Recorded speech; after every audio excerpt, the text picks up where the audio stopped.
प्रशांत जी, जो मौजूदा लोकसभा है उसमें न सिर्फ बीजेपी बल्कि इंटायर एनडीए में ना कोई मुसलमान सांसद है, ना कोई क्रिश्चियन है, ना कोई बौद्ध है और ना ही कोई सिख है।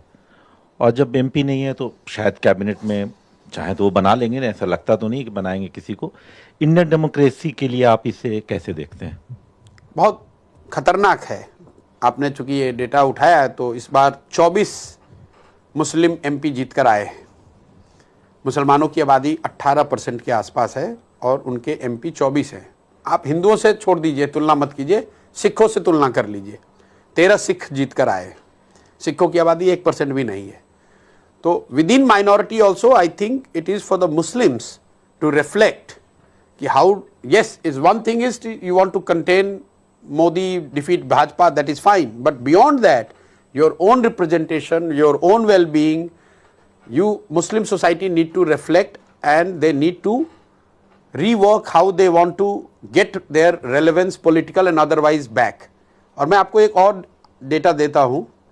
सच्चर कमेटी की बड़ी चर्चा होती है कि सच्चर कमेटी ने बताया कि देश के 50-60 साल की आज़ादी के बाद भी जो मुसलमानों की स्थिति है वो दलितों से भी बुरी है। सब मुसलमान इसको कोट भी करते हैं। लेकिन उससे जुड़ा एक मामला है कि सच्चर कमेटी जब का रिपोर्ट आया उससे पहले तो देश में भाजपा की सरकार नहीं थी। तो अगर आपकी स्थिति उतनी बुरी हुई वो तो उन्हीं लोगों के ज़माने में हुई जिनको आप रहनुमा मानते हो।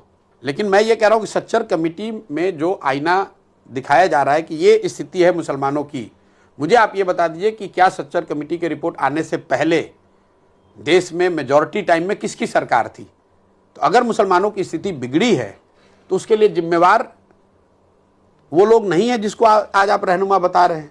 भाई, भाजपा तो मुसलमानों को टिकट नहीं देती है। तो पिछले 15 साल से बात चल रही है कि मोदी सरकार के आने के बाद उन्होंने ना 14 में टिकट दिया, ना 19 में दिया, ना अभी इस बार शायद 1 को दिया था, कोई आया नहीं है। लेकिन मैं आपके ओवरऑल रिप्रेजेंटेशन की भी बात, क्योंकि आप तो परसेप्शन तो ये है कि मुसलमान भाजपा को वोट नहीं दे रहा है तो वो आपको हक भी नहीं दे रहे हैं। मुसलमानों की चिंता का कारण ये होना चाहिए जिनको आप जिता रहे हैं वो भी आपको रिप्रेजेंटेशन, भागीदारी या आपके बच्चों की चिंता नहीं कर रहे हैं।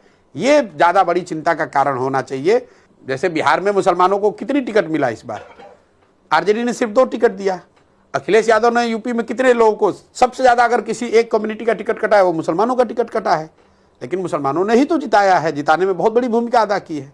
उस नजरिए से मुसलमानों को सोसाइटल लेवल पे सोशियो पॉलिटिकल स्थिति बिहार और देश में उनकी कैसे सुधरे, इसके लिए उनको लंबे चिंतन और प्रयास की जरूरत है।